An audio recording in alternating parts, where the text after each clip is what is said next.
Mag-iiba yung sayaw. Mag-iiba yung sayaw. Ulit. 1, 2, 3, go!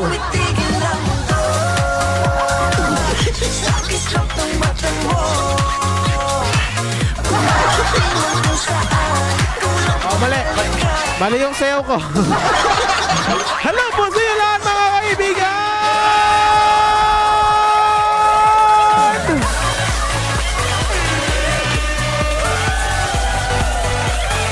One side lang muna. Ay, ay, ay, ay!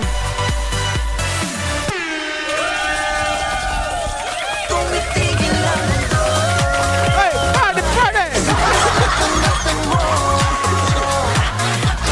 Welcome dito sa pinakamasaya daw. Ba't may daw? Dito sa Kulitan Na!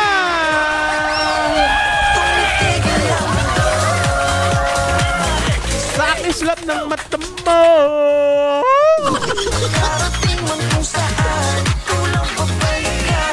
Saan mo ito?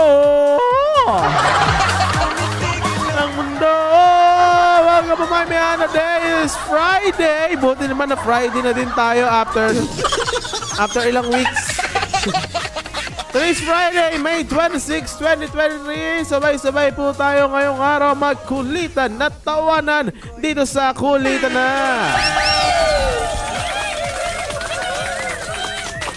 Syempre, kung merong kulitan na tawanan, dapat may topic. Ano nga ba pag-uusapan na ng mga kaibigan? Let's go!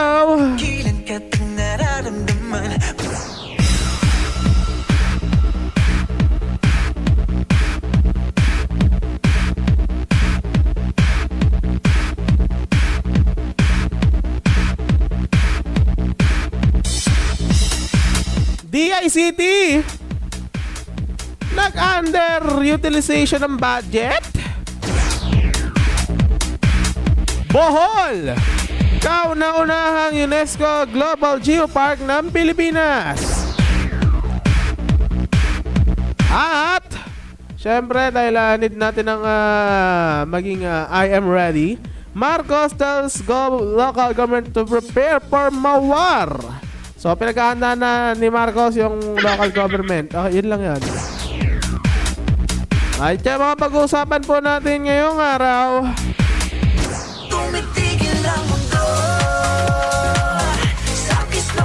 Meron ba tayong tungkol sa ulan dito? Ulan. Oh, wala. Wala tayong question dito sa library. Sayang. Anyway, maging handa po tayo mga kaibigan sa paparating na super typhoon daw po ang maaaring pumasok sa Pilipinas na bagyo. And kung kaso ba, di kaya ng laptop. Mag-weather forecast sana tayo.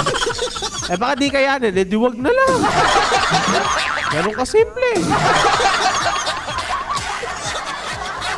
May naano ako meron ako nakitang website na parang ginagamit sa sa GMA News. Yung parang gano'n, pero hindi siya yung mismo ginagamit ng 24 oras ng TV Patrol, pero kahawig siya. Wala baka mag-lag uli yung laptop, so wag na lang. Try not. Hindi, wag. Sige, wag na lang. Adi, pag-usapan na natin, magsimula tayo sa pag-usapan natin yan with our first topic. Let's go.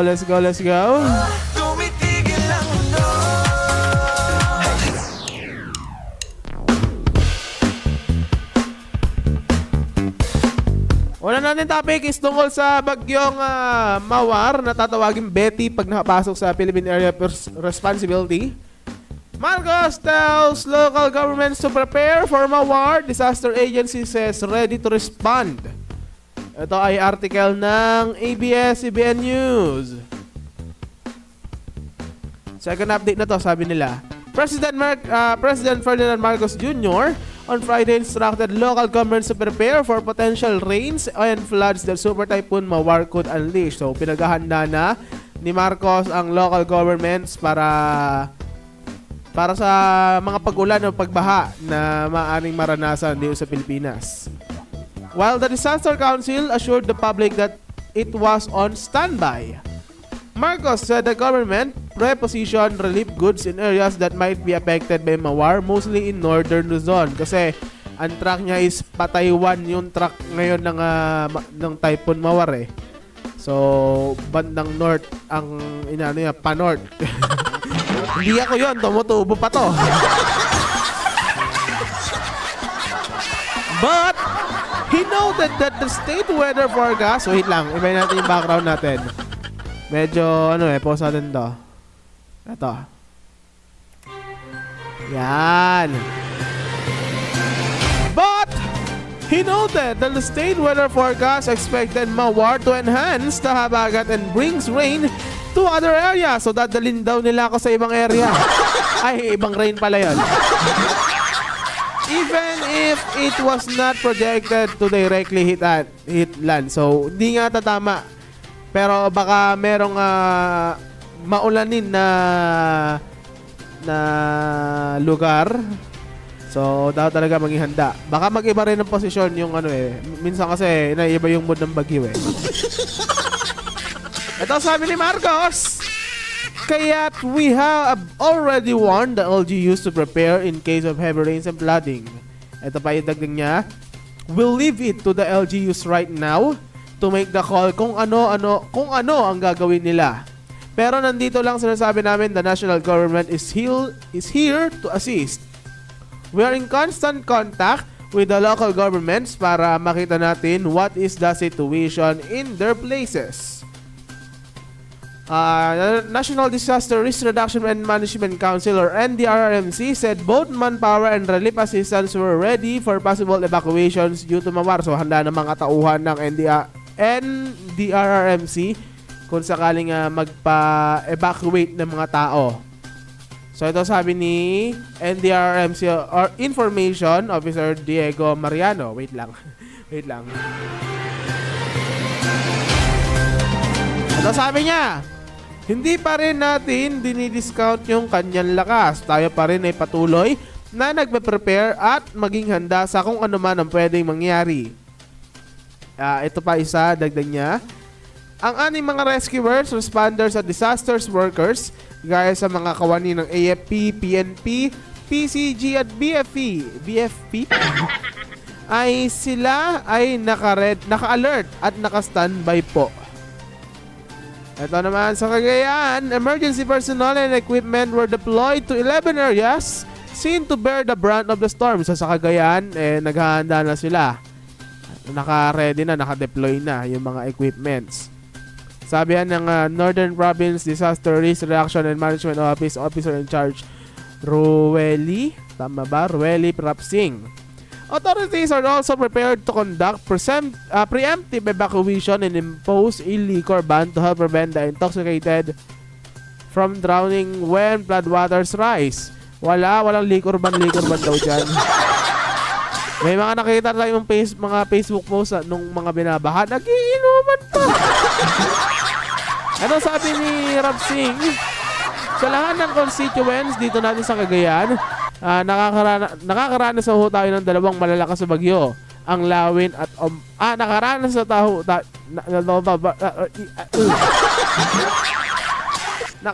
na ho tayo ng dalawang malalakas na bagyo, ang Lawin at Ompong. Naglandfall po ito, pero itong paparating na super typhoon Mawar, hindi po ito maglalandfall sa atin. Bagamat hindi maglalandfall ito, maghahanda pa rin tayo. At naman sa Batanes, provincial government, meanwhile, urged residents to prepare their homes for the typhoon's onslaught, said local disaster management officer in charge Dan S. Dicul. Another northern province, ang proud province of the North, Ilocos Norte, is preparing its evacuation. Nawala, buwisin. Ito. Ilocos Norte is preparing its evacuation centers and prepositioning in relief goods, Governor Marchu Marcos Manotoc said. Meanwhile, the Philippine National Police said it was ready to deploy around 22,000 personnel who have training in search and rescue operations. So may 22,000 daw na PNP ang mangrerenta. Mangre-rescue kung sakali lang naman. Renta gamputa. The national government still has some 18.3 billion worth of calamity funds, Budget Secretary Amina Pangandaman said. Government agencies may also tap the National Disaster Risk Reduction Management Fund after an assessment and recommendation for the NDRMC and approval from Marcos. So kung maaprobahan, pwedeng manghingi ng assistance sa NDRMC, sa fund, National Disaster and Management Fund. Ito sabi ni Pangandaman, our government is prepared. We are ready to support all operations for disaster rescue and relief with the necessary budget. Identified frontline government agencies may mobilize their quick response fund allocated in their respective budgets. Ito yung last spot kanina ng bagyong Mawar, kaninang alas 10. So Mawar was spotted sa 1,705 km east of Southern Luzon. Kaninang 10 a.m. nga yan. Packing maximum wind speed or sustained wind. Ano yung sinasabi ko? Ulitin natin. Packing maximum sustained winds of 215 km per hour. Medyo malakas sa 215. Near the center, and 260 km per hour gust. The State Weather Bureau said, sabi na ng Pag-asa. Moving west at 20 km per hour, medyo mabagal ang kanyang magkilos. Mawar may enter the Philippine area of responsibility on Friday night or Saturday morning. Mamayang gabi or bukas ng umaga, maaaring pumasok sa Philippine area of responsibility. Hindi sinasabi na baka tumama na to sa lupa. Papasok pa lang nung Philippine area of responsibility, yung pinag-aawayan sa sa South China Sea. Diba? From late Sunday or Monday, Mawar will bring heavy rains that could trigger flooding or landslides in northern Luzon. So, ang pag-ulan po ay mararanasan siguro yung mga malalakas sa pag-ulan ay mararanasan on Sunday or Monday. Yan ang sabi ng Pag-asa. So, alam niyo naman, meron naman kayong internet siguro. Kung wala kayong internet, di kayo makakanood dito. So, okay nanonood po tayo ng mga balita para malaman po natin yung mga pangyayari ukol sa paparating na bagyo. And I am ready po ang lahat. Okay? At yan ang mga balita ngayong araw. Samahan niyo kami dito sa Balita.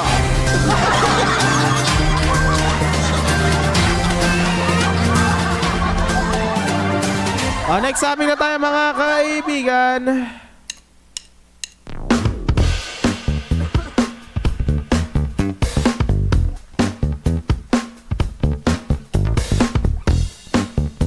DICT nag-under budget.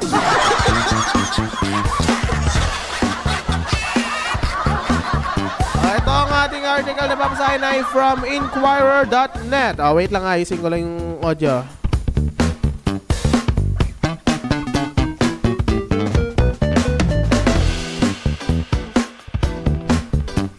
Okay. Ito ang Inquirer.net article. DICT draws flack for underutilization of budget. Blames problems of past admin. Lagot ka, Duterte. Lawmakers have called out the Department of Information and Communications Technology or DICT for not utilizing the budget given to the department in 2022. But the agency explained that it is still reorganizing the projects that the past administration left behind. Iniwan kasi ng Duterte admin. During the House Committee hearing on appropriations, DICT officials presented the current state of their budget utilization months ahead of the executive submission of its proposed 2024 budget to Congress. DICT's presentations showed that for the allocations in 2022 and the continuing fund for 2023, only 3% of the 827 million ICT and cybersecurity policies, development and management budget under Program 1 or ICT Governance Program had been obligated and 2% disbursed. Ano ibig sabihin nun? Moreover, under Program 3 or ICT Capability Development, only 11.4% of the 146 million funds for industry and countryside development in 2023 were obligated and only 5.25% was disbursed.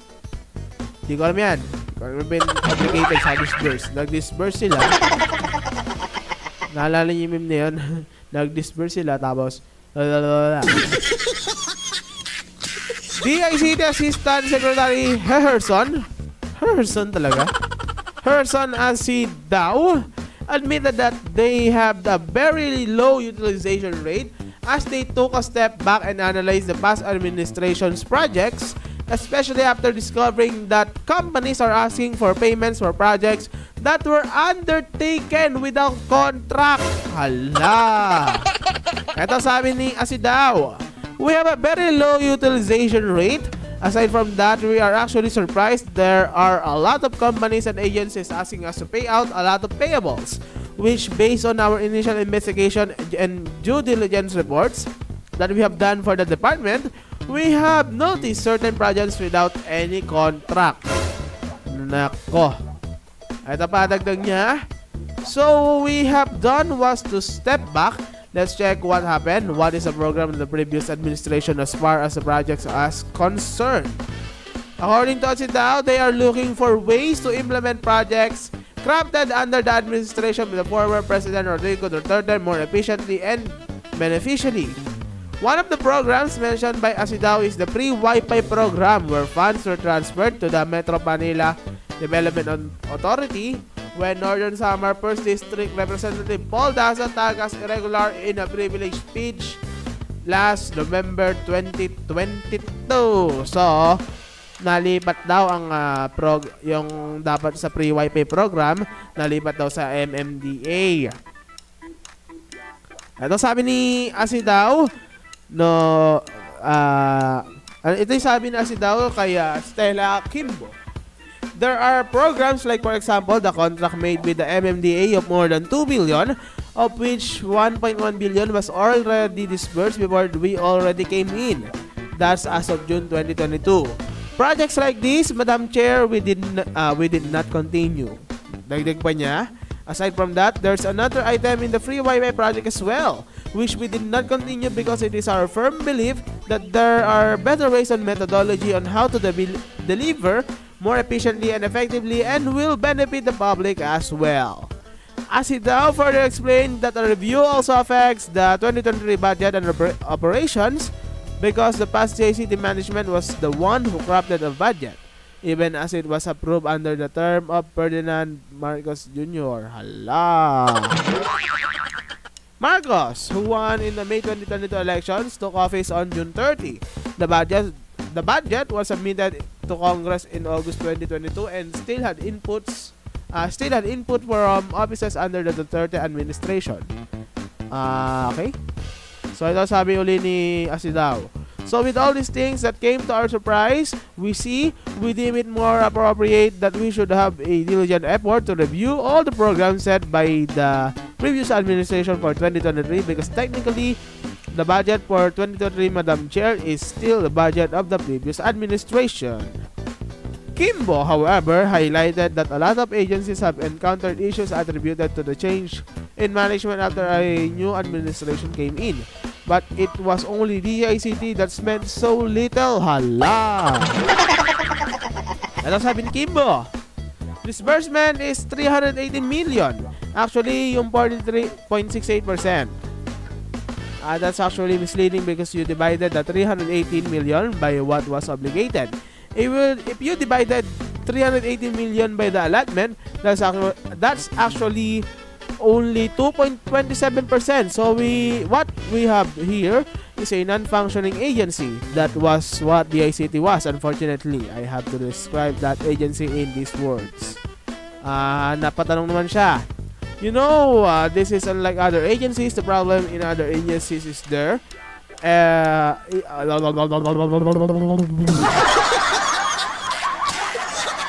You know, this is unlike other agencies. The problem in other agencies is there are so many unfilled positions, but they spend their money. With you have 78% of your posts filled, but you did not spend your money due to lack of procurement. That's okay because the ICT is so capital intensive. Capital intensive pala.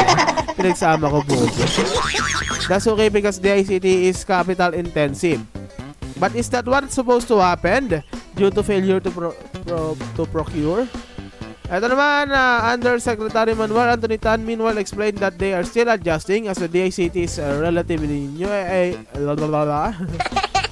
As the DICT is a relatively new agency being created just in 2016. So 2016 lang yung DICT.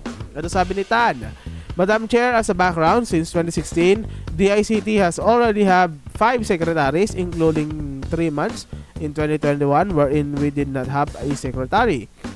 In addition, also that there were changes in the undersecretaries and assistant secretaries during that said period.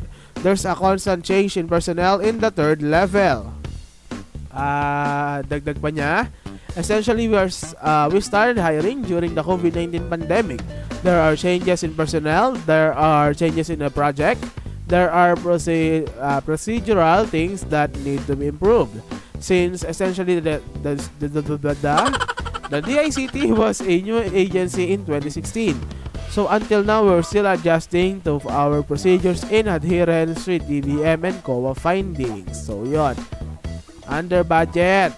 Tapos sinasabi na na-adjusting pa daw sila kasi nga bago lang silang agency noong 2016 lang daw sila nagsimula. So ano masasabi niyo dito mga kaibigan? Bakit matagal ang free wifi? Dahil under budget. At nalipat daw sa MMDA. Next topic tayo. Next topic, let's go.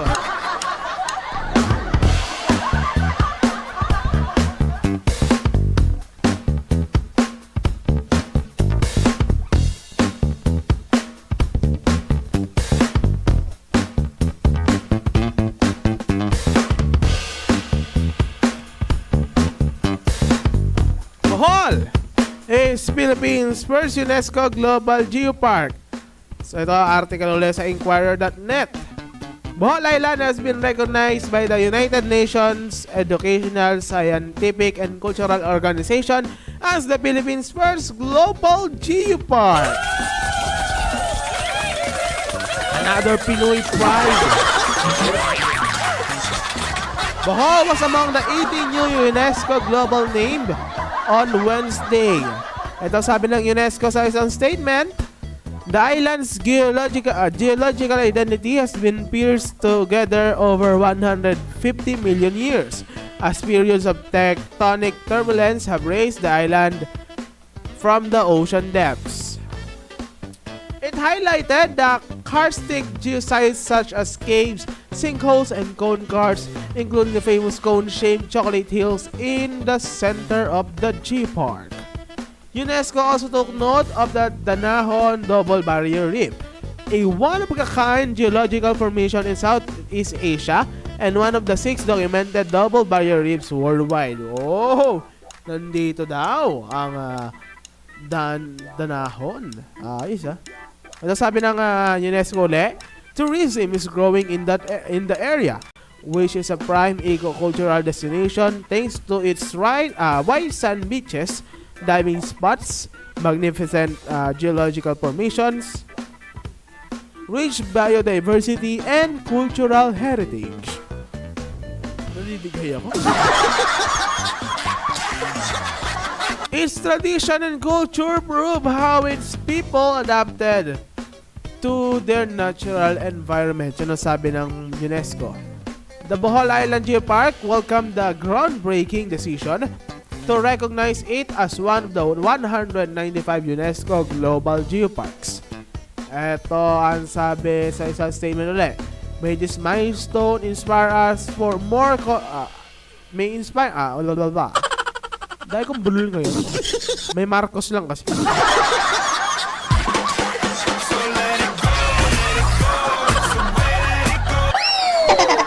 Ito ulit sabi ng UNESCO sa isang separate statement. May this milestone inspire us more to collaborate for the sustainable development of our geopark and serve as an inspiration for other regions and provinces in the Philippines to follow suit. Aside from Bohol, the other newly named UNESCO Global Geoparks are Cacapaba UNESCO Global Geopark in Brazil, Quarta Colonia UNESCO Global Geopark in Brazil uli, Labriotiki, tapos Ihen, yung Labriotiki sa Greece, yung Ihen sa Indonesia o Ijen, Maros Pangkep sa Indonesia, Merangin Jambi sa Indonesia, Raha Ampat sa Indonesia, Aras sa Iran, Tabas sa Iran uli, Hakusan Tedorigawa sa Japan, Kinabalu sa Malaysia, Waitaki Whitestone sa New Zealand, San Horland sa Norway, John Book West Coast sa Republic of Korea, Cabo Ortegal sa Spain, Korat sa Thailand, and Morn Gillions Triangford sa United Kingdom of Great Britain and Northern Ireland. So ayan, may first geopark na tayo sa Pilipinas. Congrats Bohol! Tarsier! Susunod na mga kaibigan ng sing mo na sa pagbabalik ng Kulitan Na. Huwag kayong alis. Babay tuloy. Okay, alis. 5,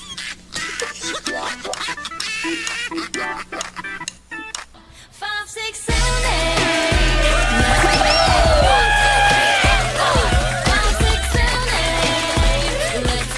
5, 6, 7, 8. Wait lang. Nagpasabing na ako sa commercial, ayop. Welcome po mga kaibigan sa Kulitan Na. Wait lang ha. May gagawin lang ako. Dapat di nyo alam to.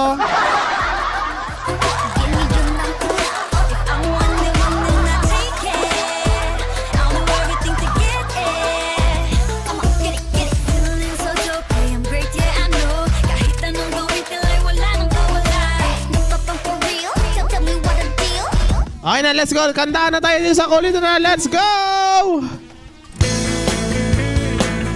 Jacuzzi ng Tanya Marcaba. Let's go. Sana di tayo makapiright.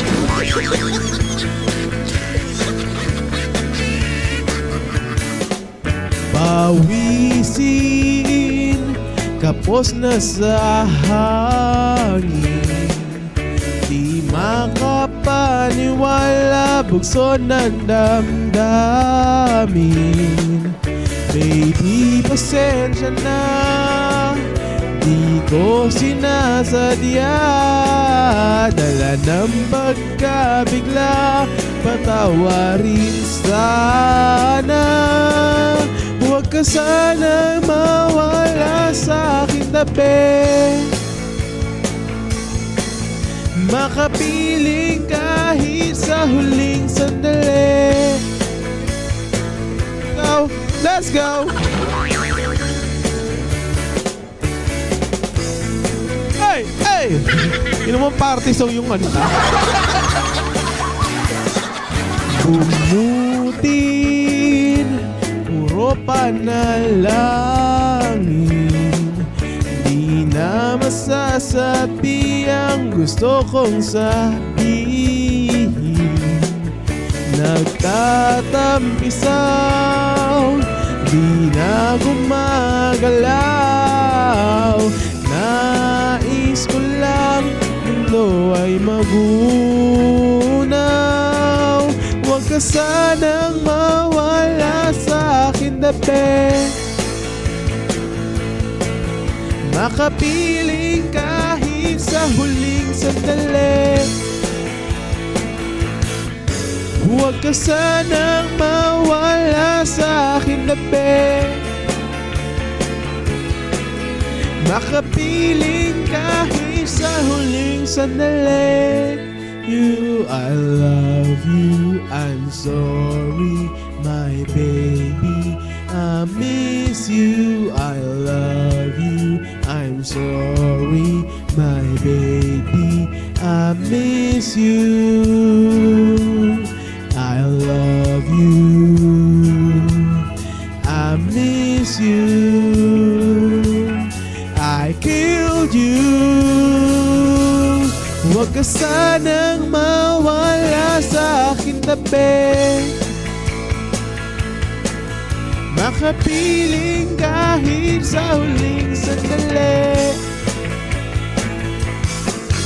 Huwag ka sanang mawala sa aking tabi, makapiling kahit sa huling sandali. Yun na yung kantaan natin. Wala naman ang pinrapis na pinakamahabang episode ulit. Jacuzzi ng Tanya Marcova, everyone.